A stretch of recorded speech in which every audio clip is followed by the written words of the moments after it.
Friends good morning. Station and places में आप सभी लोगों का वेलकम करता हूं। फिर से आप लोगों के लिए आज एक नया वीडियो लेकर आए हैं, एक नए रूट का। बांगड़ मऊ रेलवे स्टेशन जो बालामऊ उन्नाव रोड पर पड़ता है, यहां पर भी इलेक्ट्रिफिकेशन का काम चल रहा है काफ़ी तेज़ रफ्तार से। हम आपको स्टेशन के बारे में तो जानकारी देंगे ही, इसके अलावा यहाँ पर कितनी ट्रेनें संचालित होती हैं उसकी जानकारी देंगे, और क्या क्या कमियां हैं स्टेशन पर उसके बारे में भी जानकारी दें। आगे मैं आप लोगों को और जानकारी दूं, मैं आप लोगों से अनुरोध करूंगा, अगर आप लोग मेरे चैनल पर नए या पुराने हैं और अभी तक आप लोगों ने मेरे चैनल को सब्सक्राइब नहीं किया है तो प्लीज़ मेरे चैनल को सब्सक्राइब कीजिए, साथ में बेल आइकन भी दबा दीजिए, जिससे कि जब मैं कोई नया वीडियो अपलोड करूं तो उसका नोटिफिकेशन आप लोगों के पास सबसे पहले पहुंच जाए और कोई भी लेटेस्ट अपडेट आप लोगों से मिस ना हो। तो बालामऊ की और उन्नाव के बीच में जो बांगड़ मऊ रेलवे स्टेशन पड़ता है, बांगड़ मऊ रेलवे स्टेशन उत्तर रेलवे के मुरादाबाद मंडल के अंतर्गत आता है और ये उन्नाव से 50 किलोमीटर की दूरी पर है, साथ में बालामऊ से भी 50 किलोमीटर की दूरी पर स्थित है। तो आप मान सकते हैं उन्नाव बालामऊ रूट पर लगभग बीचों बीच में स्थित है। ये एक तहसील भी है, इसके अलावा एक नगर पालिका भी है और लगभग 1.25 लाख की जनसंख्या यहाँ पर है स्थित है।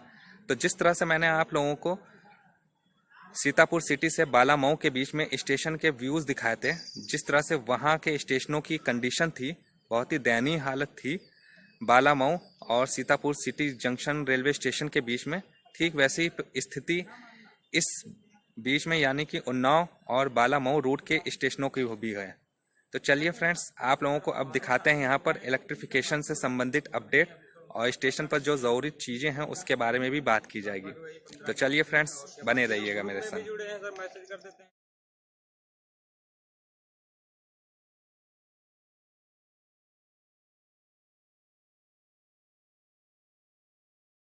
भाई बहुत बहुत शुक्रिया आपका, आपने एक छोटा सा और अच्छा सा बांगड़ मऊ रेलवे स्टेशन का वीडियो बनाकर हमें भेजा। थैंक यू सो मच, बहुत बहुत शुक्रिया मेरे भाई, वीडियो भेजने के लिए धन्यवाद। ये है बांगड़ मऊ रेलवे स्टेशन के बाहर का नज़ारा और एक छोटी सी बिल्डिंग, यहाँ से देख सकते हैं, एंट्री भी ले सकते हैं।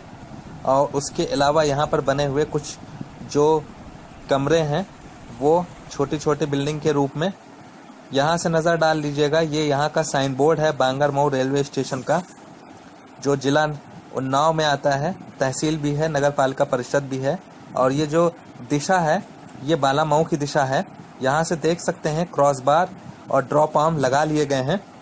हालांकि यहाँ पर अभी वायरिंग का काम नहीं हुआ है, केवल वायरिंग का काम बचा हुआ है और वायरिंग का काम उन्नाव की दिशा से बांगड़ मऊ रेलवे स्टेशन के आउटर तक पूरा कर लिया गया है, ऐसा रहमान भाई का कहना है। और संभावना यही जताई जा रही है कि इस हफ्ते के अंत तक यानी कि 10 दिन के अंदर पूरी तरह से इलेक्ट्रिफिकेशन का काम कंप्लीट हो जाएगा, यानी कि वायरिंग का काम, क्योंकि प्रॉपरली वायर नहीं लगाए गए हैं, केवल अभी एक सिंगल वायर खींचे गए हैं। और यहाँ से देख सकते हैं बैलास वाली मालगाड़ी खड़ी हुई है और ये जो ये दिशा है ये उन्नाव की दिशा है। तो देख सकते हैं जो प्लेटफॉर्म है वो बिल्कुल ग्राउंड लेवल के हैं, ना ही लो लेवल के हैं ना मीडियम लेवल के हैं। और बैठने के लिए जो सीटें हैं ये बेंचेस हैं, सीमेंटेड बनी हुई हैं, जो पूरी तरह से खराब हो गई हैं। और ये देखिए ये नल भी खराब पड़ा हुआ है, पानी नहीं आ रहा है। तो जो स्टेशन की कंडीशन है आप देख कर समझ सकते हैं कि किस तरह की कंडीशन है यहाँ पर। जिस तरह से सीतापुर सिटी जंक्शन और बालामऊ के बीच में जितने स्टेशन पड़ते हैं वहाँ की जो हालत है जिस तरह से, ठीक उसी तरह की इधर के स्टेशनों की भी हालत कुछ इसी तरह से बयां कर रही है ये यहाँ का वीडियो। अगर हम बात यात्री सुविधाओं की करें तो यहाँ पर बैठने की व्यवस्था भी ठीक ढंग से नहीं है, पीने के पानी की व्यवस्था भी नहीं है, और जो यूरिनल्स है, पेशाब घर, उनकी व्यवस्था भी नहीं ठीक ढंग से है।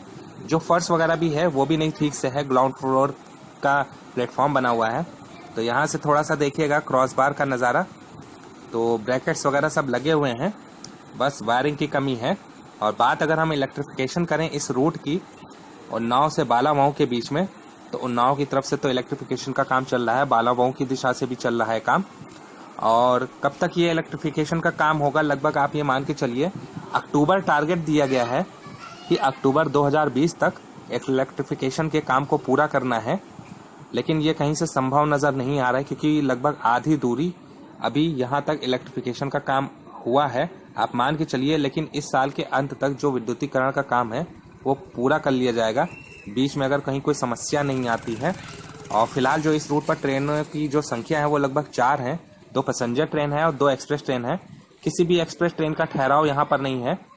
और जो इस रूट पर जो ट्रेनों की गति जो अलाउ है वो 80 किलोमीटर प्रति घंटा है।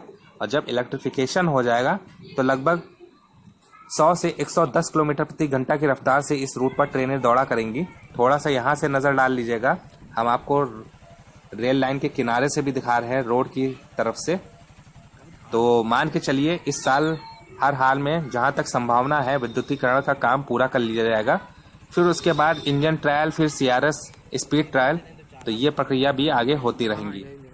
कानपुर से चलने वाली जो 2 एक्सप्रेस ट्रेनें हैं जो इस रूट से गुजरती हैं, उन दोनों ट्रेनों के यहाँ पर ठहराव नहीं है। Kanpur Amritsar superfast express, Kanpur Jammu Tawi by weekly express train, तो उनमें से इन दोनों ट्रेनों में से कानपुर जम्मू तवी एक्सप्रेस ट्रेन के ठहराव की यहाँ पर मांग की गई थी और सांसद जी को ज्ञापन भी दिया गया था, लेकिन वो मांग अभी तक पूरी नहीं, क्योंकि एक नगर पालिका है तो मेरे ख्याल से यहाँ ठहराव होना चाहिए। सुनने में ये भी है कि आने वाले समय में इस रूट का दोहरीकरण भी होगा और 9 से 12 मऊ के बीच में, और आगे मुझे इससे संबंधित कोई जानकारी मिलेगी तो ज़रूर आप लोगों से शेयर करूँगा। तो फ्रेंड्स, ये था एक छोटा सा अपडेट बांगर मऊ रेलवे स्टेशन से उन्नाव बाला मऊ रूट पर। वीडियो अगर आप लोगों को पसंद आया हो तो लाइक कीजिएगा, कमेंट्स करके जरूर बताइएगा वीडियो कैसा लगा। दुआओं में याद रखिएगा, अपना ख्याल रखिएगा। वीडियो देखने के लिए धन्यवाद।